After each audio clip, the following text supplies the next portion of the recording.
Sila dolazi u kompaniju kako bi otišla do Metina, ali pre toga sretne Engina. Engin nije srećan što vidi Silu, a ona mu govori da nije došla zbog njega, već zbog brata Metina. Sila ulazi u Metinovu kancelariju, a on se iznenadi nakon što je vidi, jer sada već žive zajedno u vili. Ona govori da je došla da popričaju o nečemu veoma važnom, a on naručuje 2 kafe, jer će ova tema sigurno potrajati. Sila je pre ulaska u kancelariju uključila snimač zvuka, kako bi imala dokaz za ono što će pokušati da nagovori Metina da kaže. Ona spominje da je skoro saznala za telo koje je pronađeno na plaži, a to je Tajfun. Sila navodi kako se on veoma loše ophodio prema Metinu i da je on sigurno čekao dan kada će mu se osvetiti. Metin shvata šta Sila želi da ga pita, te on staje na trenutak i razmišlja o svemu što se desilo, te priznaje Sili šta je uradio Tajfunu. Da, Metin je priznao svoje krivično delo, a to je Sila snimila na telefon. Ona se uplaši nakon što čuje detalje toga šta je Metin uradio, te ustaje, a on joj prilazi i zagrlije, govoreći da je samo još jedna osoba ostala sa kojom mora svesti račune, ali da to nije Sila. Ona tada uzima svoje stvari, govoreći da mora nešto da završi, a Metin joj navodi da ni slučajno ne govori ovu tajnu nekome, jer se i ona može naći na tom spisku. Po povratku nazad, Sila se opet sretne sa Enginom, ali iza ćoška se nalazi Nisa, koja slučajno čuje taj razgovor. Engin govori Sili da će pokušati da ubrza ovaj proces, ali Sila je vidno nezadovoljna tom izjavom, iako govori Enginu da radi šta poželi. Nakon što Engin dođe u kancelariju, on se izvinjava Nisi na današnjem njegovom raspoloženju, jer nije kako treba. Nisa govori da je slučajno čula razgovor između njega i Sile i shvata da Sila nije za taj razvod, ali šta će Engin reći na ovo?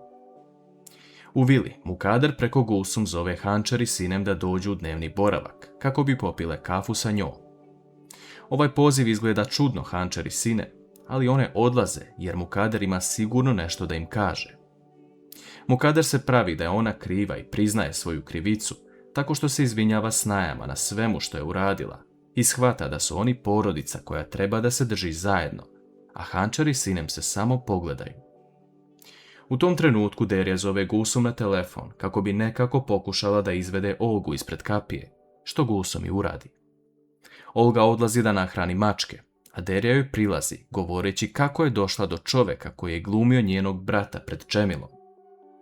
Olga sve priznaje Derji, a Derja je ostavlja na miru, jer ju je samo trebala ova informacija, ali da li će to nešto promeniti? Dok je Derja tragala za informacijama, Džemil je slučajno naišao na Serveta koji šeta sa Emirom.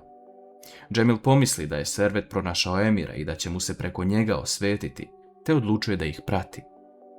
Servet sedi u jednoj ulici sa Emirom koji jede, a Džemil koristi tu priliku da priđe sa leđa Servetu i obori ga na zemlju, kako bi uzeo Emira i otišao sa njim. Nakon toga, Džemil dovodi Emira kući i govori mu da će se iseliti do sutra i početi novi život bez ikakvih problema. Emir pita zašto bi se iselili, a Džemil govori da čovjek sa kojim je Emir bio je iz ruske mafije. Emir tada priznaje Džemilu da to nije istina, već da je to njegov otac. Gulfem dolazi u sobu gdje Esma rasprema stvari i predlaže joj da uzme jednu haljinu za svoje venčanje. Esma odabere jednu haljinu iako nije bila za to, ali Gulfem je insistirala. Nakon toga, Gulfem govori da bi osoba trebala biti uzbuđena zbog toga što se udaje, a Esma to nije.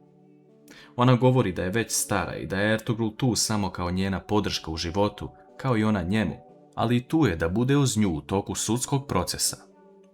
Gulfem pita da li su ti ljudi toliko opasni, a Esma malo otvara emocije pred Gulfem, govoreći da je jedna od osoba njen zet. Ona govori da su njoj uništili život, ali ona će dokazati istinu. Gulfem se zamisli kako su njoj uništili život ćerke i da će im se također osvetiti. Džihan i Hančar odlazi iz kuće kako bi malo prošetali sa sinom u parku. Nakon što sednu na klupu, Efehan izgovara prvu reč, a to je tata. Džihan i Hančar se iznenade nakon što ovo čuju i ova epizoda se završava sa osmehom. Ali hajde da vidimo šta nas čeka u daljem toku ove priče kada sve istine izlaze na videlo.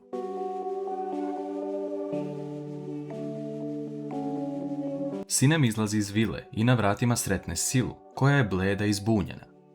Ona joj ponudi pomoć, ali Sila to ne želi, te odlazi kod Mukader u sobu. Sila se dvoumila da li da kaže ovo Mukader ili ne, jer se plaši Metina nakon svih ovih reči, ali ipak odlučila da to uradi. Ona pokazuje Mukader glasovni snimak Metinovog priznanja, ali joj govori da se ovdje njena igra završava, jer ne želi više da učestvuje u ovome. Mukader pokušava da nagovori Silu da joj pomogne do kraja, ali ona to ne želi, te prebacuje snimak na Mukaderin telefon i govori da radi sa tim šta god poželi. Nakon što Sila izađe iz sobe, Mukader odmah zove svog čoveka kojim će predati snimak, a on će otići kod tužioca i prijaviti Metina. S druge strane, Esma priča sa Gulfem o svom venčanju, a Gulfem koristi tu priliku da potvrdi da li će Džihan doći ili Metin. Esma zove Hančer koja je pored Džihana i govori joj da ne mora doći na venčanje jer ne želi da napravi problem u njenom braku. Hančer govori da će obavezno doći i povešće Efehana, a Džihan to sve sluša. Nakon što završe poziv, Esma govori Gulfem da će samo njena ćerka doći. Džihan govori Hančer da ne želi da povede Efehana na to venčanje, jer još uvijek misli da je Esma kriva za gubitak života Efehanovog dede i da to nije prikladno. Hančer govori da je njena majka nevina i da će to Džihan kad tad shvatiti, samo što će i on tada pronaći način da joj ne veruje. Džihan govori da i on želi da dođe do toga, ali je siguran da neće. Džemil dolazi kući, a Derija govori da je pronašla osobu koja je uradila sve ovo sa ruskom mafijom, ali Džemil je vidno razočaran, govoreći da ne mora uzalud da se trudi.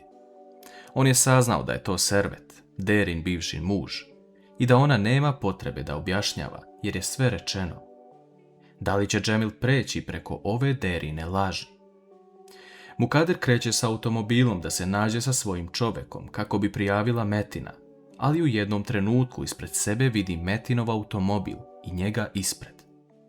Metin prilazi Mukaderinom automobilu, govoreći joj da izađe i uzima njen telefon. Ona shvata da je njena igra ovdje možda i gotova, a Metin pušta glasovni snimak kako priznaje Sili šta je učinio. Da, Metin je znao da će se ovo desiti i sada je stao na put svojoj majci. On joj prilazi govoreći da je ona lično od njega napravila čudovište. On joj govori da joj je sin i da ona sve svesno radi protiv njega, ali zašto? Mukader se plaši Metina i shvata da mora nešto da promeni, te odlučuje da ga moli da je sasluša, pa čak klekne na kolena.